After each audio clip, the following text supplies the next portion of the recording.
Alright, welcome back YouTube. Thank you for coming back. Today I am a bit sick, so if I sound weird then that's probably why. I have a sore throat, some blocked up nose, so if I sound weird please forgive me. But I'm very excited today to share something new. It's not new, I just got it though. And I've been wanting to get this for a while now. So I just finally got around to get it. I wanted to get this maybe about a month back, but somehow the seller pulled this item off the marketplace. And when I reached out to the seller was telling me that he is bringing the item off for sale so that he can perform some upgrades or add in some upgrade parts.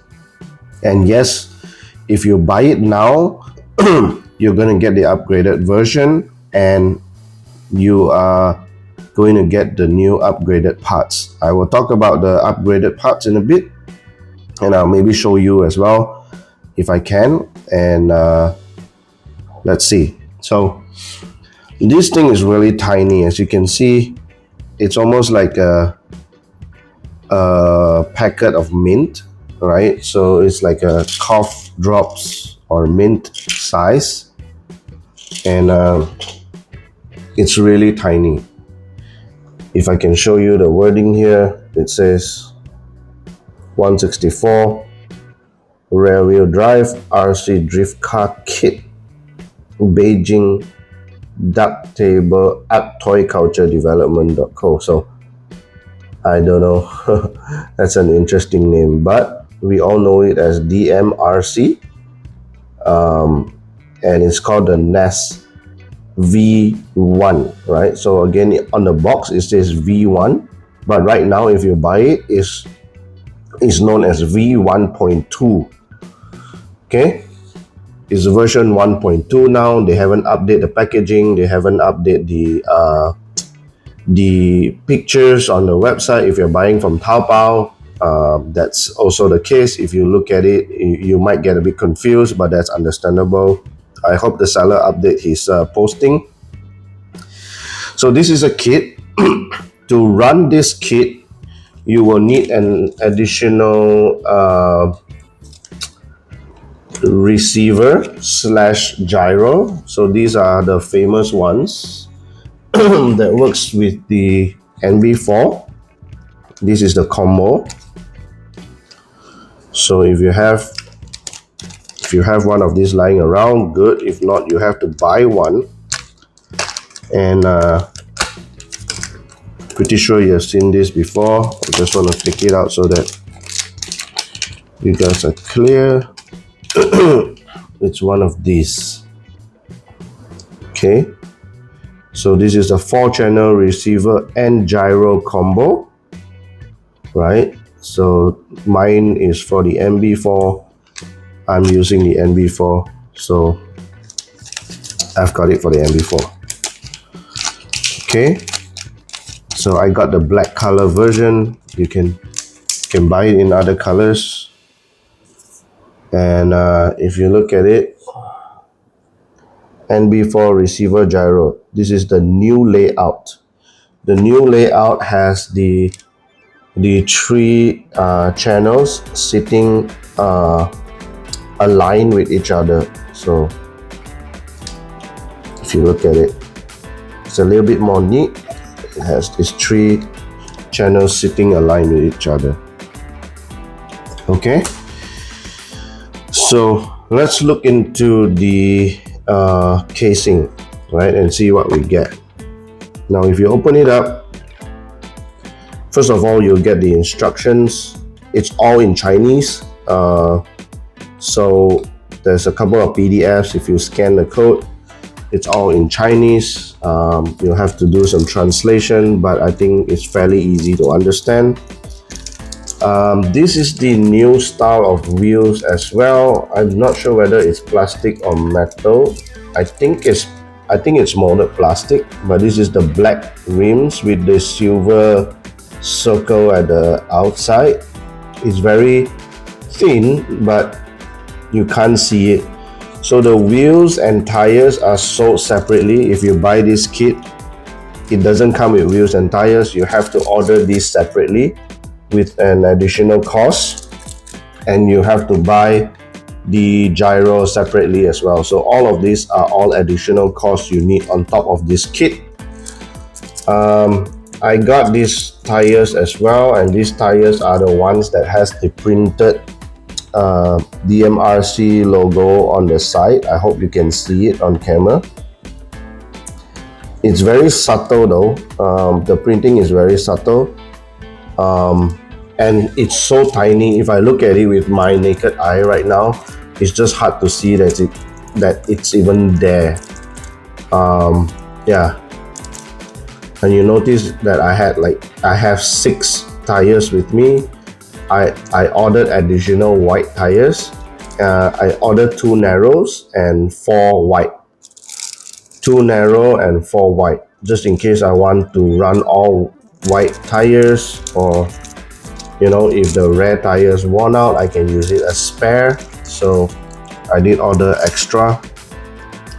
Now this is the meat of the item, right? And this kit is expensive.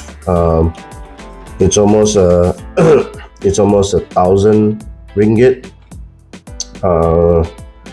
It's about 1,005 yuan. If you do your conversion in your local currency, you roughly have an idea. It's about 1,005 yuan, and it doesn't include wheels, doesn't include the receiver. But what does it include, right? So first of all, it includes the kit, and this is the front half of the kit. Okay, it comes in 2 forms. One is the pre-assembled and the non-assembled form. I clearly bought the pre-assembled form because this thing is absolutely tiny, and I don't trust myself to be able to put this thing together. You know, it's absolutely beautiful. Everything is machine made. It's not 3D printed stuff. As much as I like 3D printed stuff, I don't know how well it's going to hold up with a 3D printed model this small and this tiny. Everything is very well made. You can see the NEZ DM Racing NEZ, and you can see the suspension unit. This side is not very free flowing. This side is okay. This side is catching a little bit. I need to check why. It's not as loose as this side. This side is fine. There's something catching on this side. I'll need to check. Also, the one thing that is new on this version 1.2 is the steering rack. Okay, the steering rack, you can see on the side now it has screws. These 2 screws that is screwed in. I think there's the bottom as well that is being screwed in.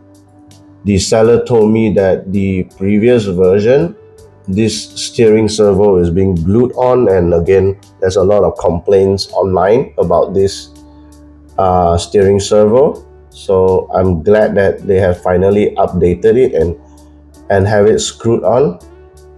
But again, absolutely tiny. This thing is absolutely tiny. Also, if you look at it, you might notice that where is the other half, right? The back is missing. Where is the back motor and the back wheels going to attach?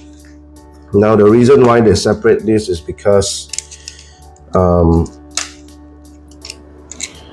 the ESC, now this is the ESC, absolutely tiny compared to my finger. You can see that black piece there. That is the ESC. It's extremely tiny. This is a 1S 3V ESC, and then you need to solder it together with the ESC. That's why the back portion here is separated. But look how tiny it is. Everything is super tiny, but very well made. This is so well made. The machine parts is so pretty, it's so beautiful. Suspension bits all working and functioning. Full suspension bits. I hope I don't mess this up, because everything is so tiny. It just feels like if you put in the wrong amount of force and strength, you might just break or bend this thing. Everything is made out of metal though. It's really high quality. The machining of this is really high quality. And I guess that's why it costs so much. So to complete this, you need to combine these two pieces together, right? And it will form the complete kit like this. Okay, so the length of the chassis is adjustable here, so you can actually adjust the length. But in terms of width, I don't think you can adjust the width. Or, if you can, I don't know yet. I don't see it yet. I'll need to explore it a little bit more. Yeah. So the length definitely has some adjustment. I don't know if I can adjust the steering or the anchorman. I don't see it.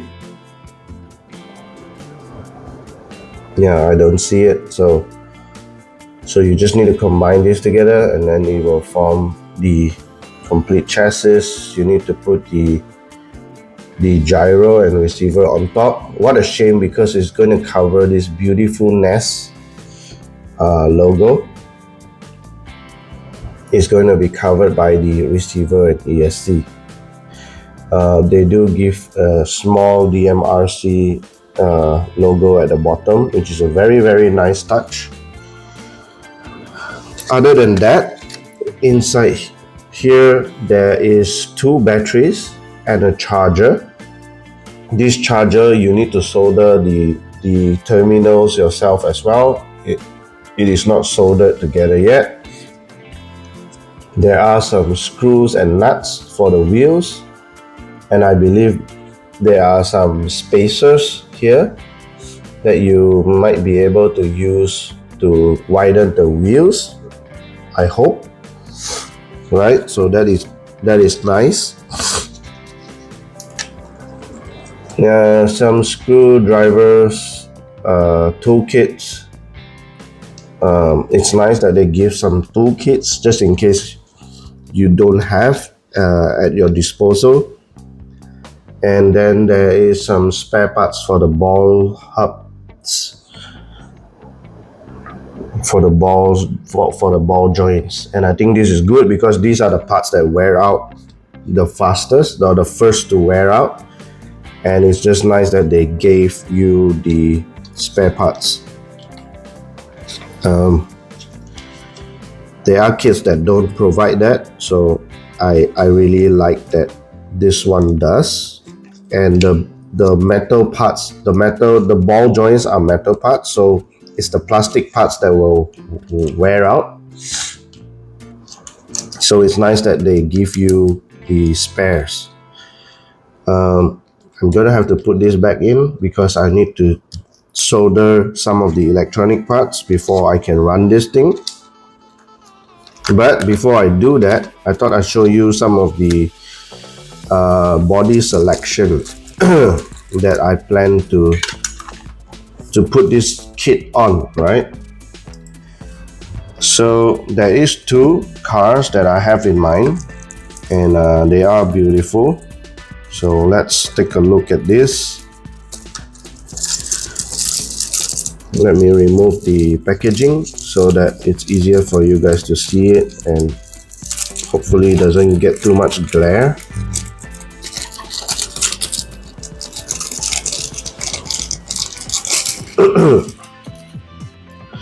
So this first one is the 411 GT86 gum out version that has the Ferrari engine. So this is a GT86 that has a modified Ferrari engine at the front, and this thing is awesome. James Turk, I believe, is the guy who owns this car in real life. He has an active YouTube channel. If you want to follow, you can go and follow that guy. He has some very interesting drift projects. I'm not a die-cast collector.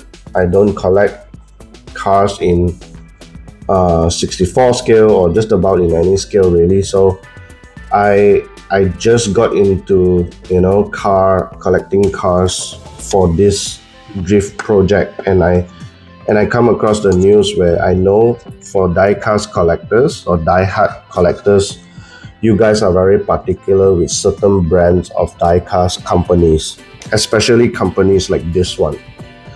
So this one has no brand.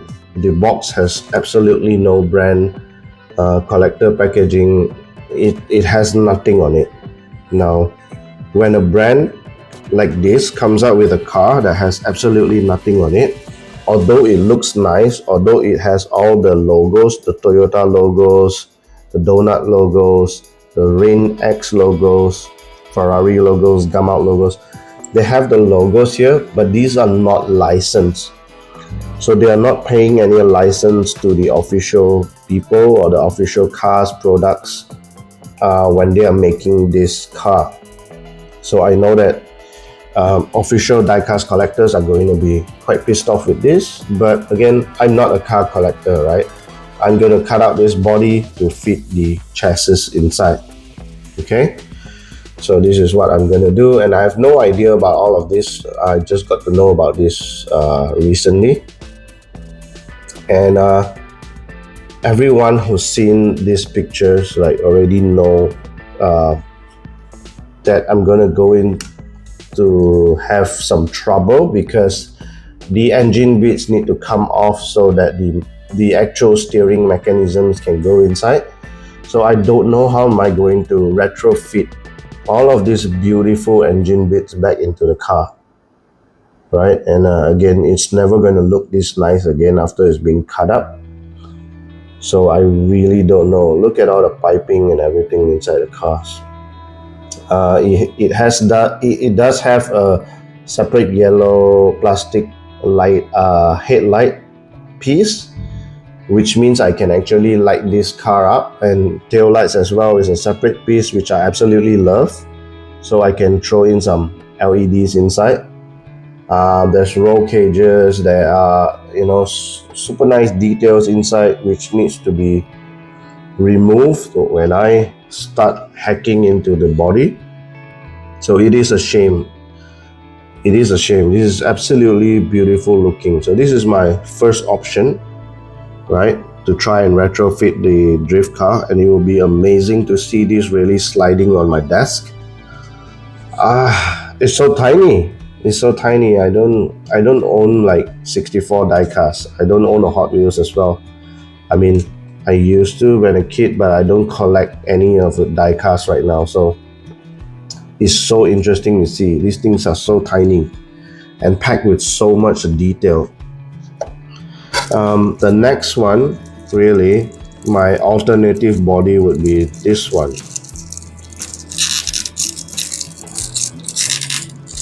Let me remove the packaging as well.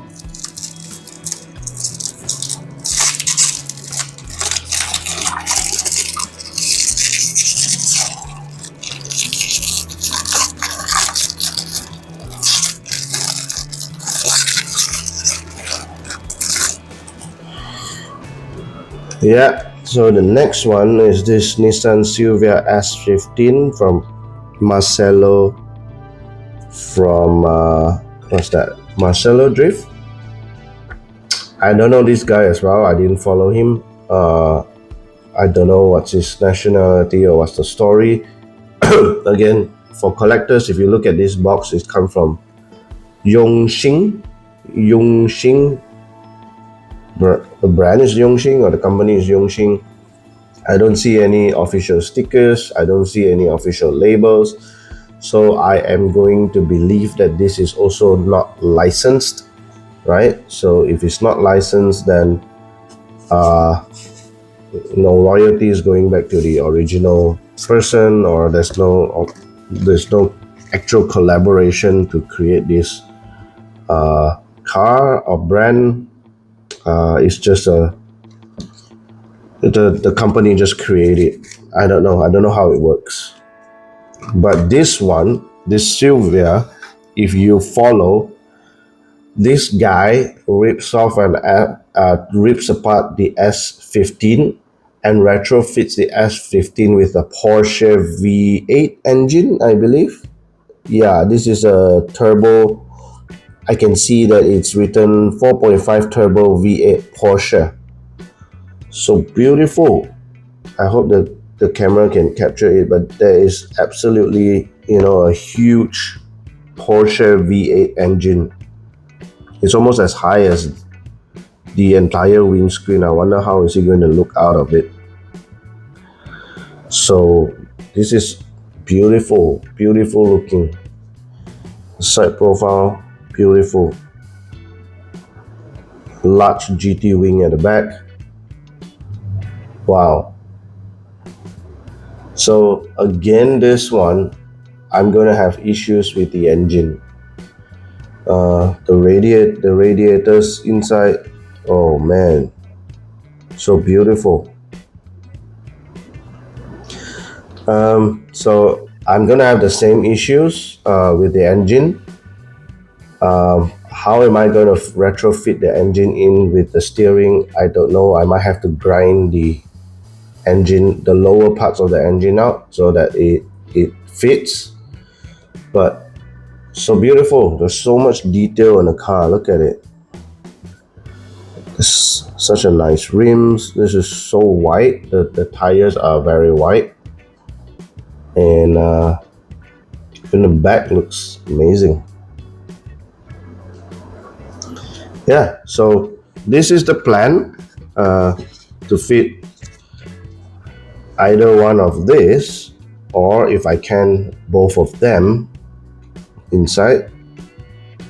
So yeah, let's see.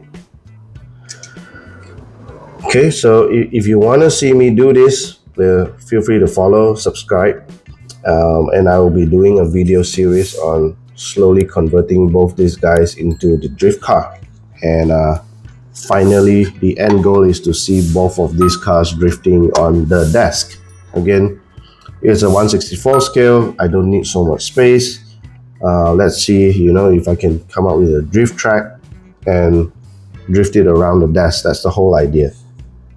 Okay, thanks for watching. This is supposed to be a short one, just an introduction video, and I'll see you in the next one. Okay, bye bye.